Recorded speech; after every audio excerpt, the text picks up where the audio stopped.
Welcome to today's episode on my YouTube. This is a wonderful episode where I'm going to discuss, if you are interested in starting an original art collection, how you go about it. There are certain things you should know before you start. Original art is a long-term investment, so it's better to do it right the first time. So let's start with this episode. Number one, figure out what you really like. So this is really important. The art is actually a very vast field. So you have abstract art, landscape, portrait, period art. And then you have different mediums: resin, alcohol, inks, watercolor, oil.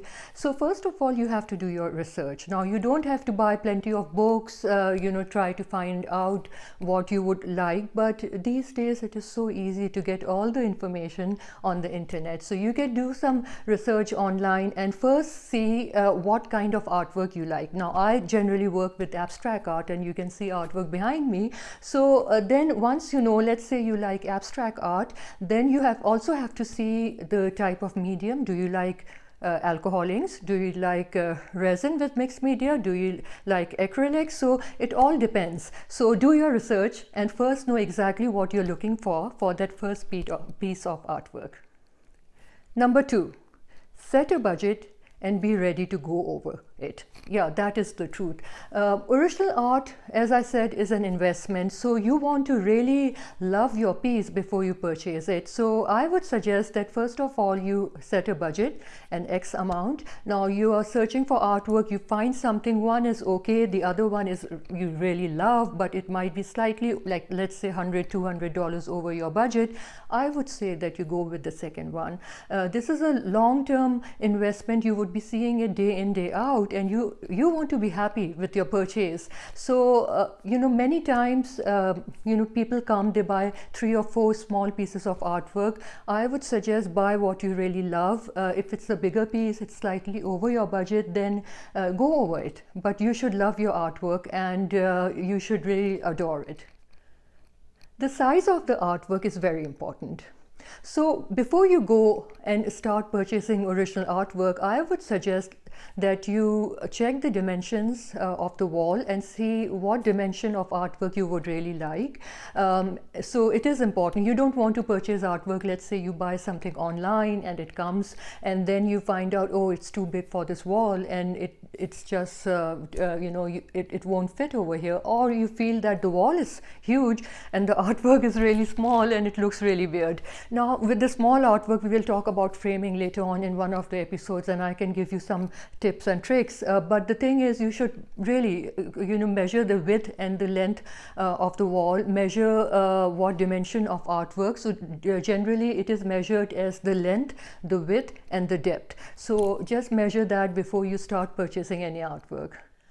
For the best kind of artwork, when you're just starting your original art collection, you should go ahead and see emerging artists.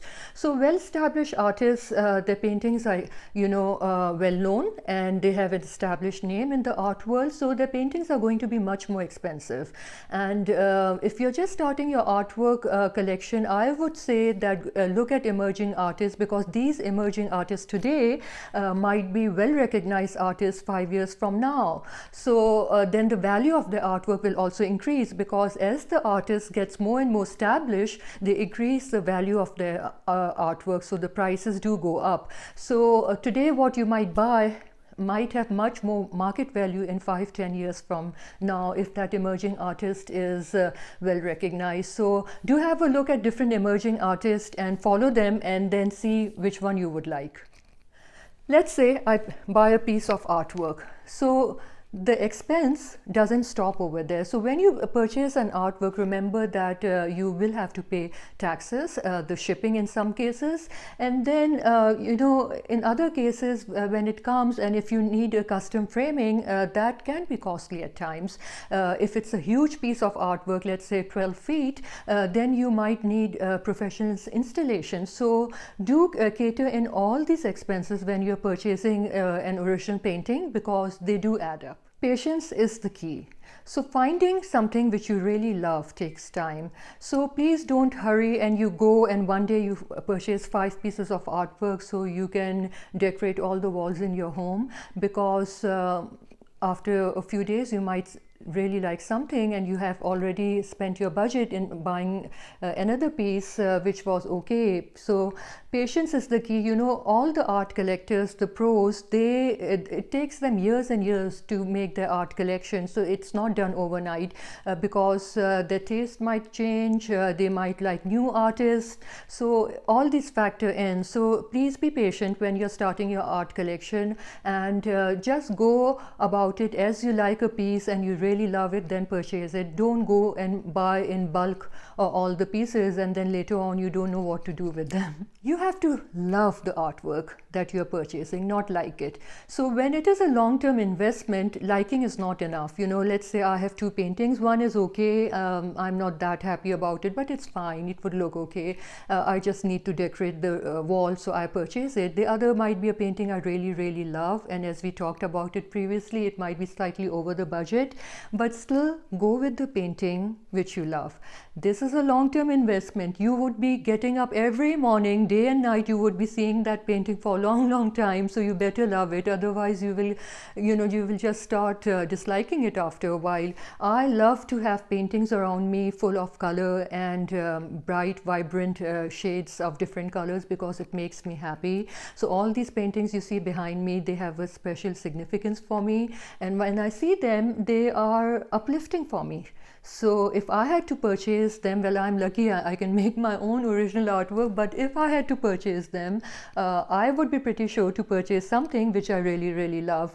So that is an important factor. Let's say you go to an artist, and even, you know, myself as an artist, I have a range of prices. So the artwork might start with something like $100 and the most expensive one might be $6,000. So yes, size is important in the pricing of the artwork, but it's also the medium, the technique, the amount of time you have spent, whether it's on canvas or it's on wood, then the size. And then you know, sometimes when our artwork is really expensive, after all those factors, you know, there are raw materials which might be very expensive and rare, like original pigments, earth pigments, or gems like quartz or amethyst or gold dust, which I use all these things in my artwork. So the more expensive the artwork is, it's not just okay, this is a 6x10 painting, that's why it's expensive. Well, a 6x10 painting for, let's say, acrylic might have an X amount, but let's say 2x3 painting where an artist has spent weeks in making and it has very high-end raw materials, might be much more expensive. So when you go to an artist and you look at their collection, go with the higher-end collection and choose artwork from there, because there's a reason for it. It's not just size, there might be other reasons, and if you want to inquire, go ahead and inquire. So the retail and resale value of the higher-end artwork would be more. So always remember that. So always go with the higher end art collection of an artist. This is a very important point because people can spend tons of money and then after a few years they might feel that they've just kind of wasted the amount. So trends come. For example, a few months back, the trend was resin ocean pieces. Everyone was making it, and then the trend was a year back making geode artwork with those chunky acrylic gems on it and glittery. You know, if it's your taste, go ahead and purchase the artwork. If you really love it, if that is the kind of thing you like, then purchase it. But please don't purchase it just because it's the trend, because trends come and go. It's your style and your taste which is important, because the artwork has to go with your surroundings and the furnishings. So don't go with the trend, see what you really like and then go with it. Before you purchase artwork from an emerging artist or any artist, you know, these days, especially in the pandemic, we are purchasing many things online, and I have a special YouTube edition where I'm going to discuss how to purchase artwork online during the pandemic. But one of the tips is that you should follow the artist you like. Let's say there are 5 artists and you really like their artwork on the websites. Follow them on social media. And right now there are so many platforms like you have Twitter, you have LinkedIn, you have Pinterest, Facebook, Instagram. So see where they are more active. For example, I'm more active on Instagram and then second on Facebook. So if you follow an artist, follow them on the social media, you will see what they're doing, you will see the flash sales, you will have a feel of their method and their techniques and their style, and then after you are really comfortable with that artwork and the artist, then go ahead and purchase. Another issue is not picking up a theme before you purchase artwork. So what happens is, like, if you are randomly purchasing artwork and they are not cohesive enough, then when you put them on the walls, they might all clash with each other because they might have completely opposite styles and taste. And let's say I put a portrait over here, I put an abstract over here, then another portrait here, then a landscape over here. It is so confusing for a person who comes in your house because everything is like clashing with each other and they don't understand the theme you're going for. So when you are going to decorate your walls with original artwork, consider a theme or a color and then go with it. If you, for example, like abstracts and you like, let's say, everything in grays, blacks and white, then go with it, but it should all come together. It shouldn't clash each other and it makes it very confusing.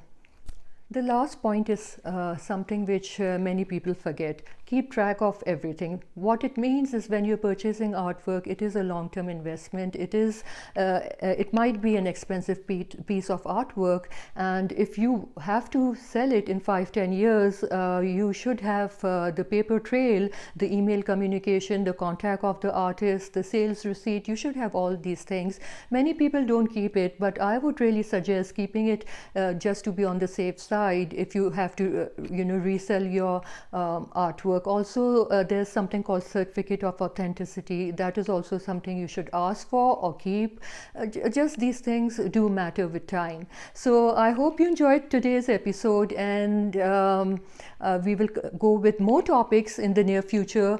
Basically, I'm going to cater to clients who are interested in either starting artwork collection or they're already doing it, and other tips and tricks that I can share with you guys. So do subscribe to my channel and then press the bell icon so you know when I upload a video. The next one is going to be Sunday at noon, so I'm going to try and upload every Sunday at noon. And do follow me on my Instagram, Ambreen Hassan, and I will talk to you guys later. Bye.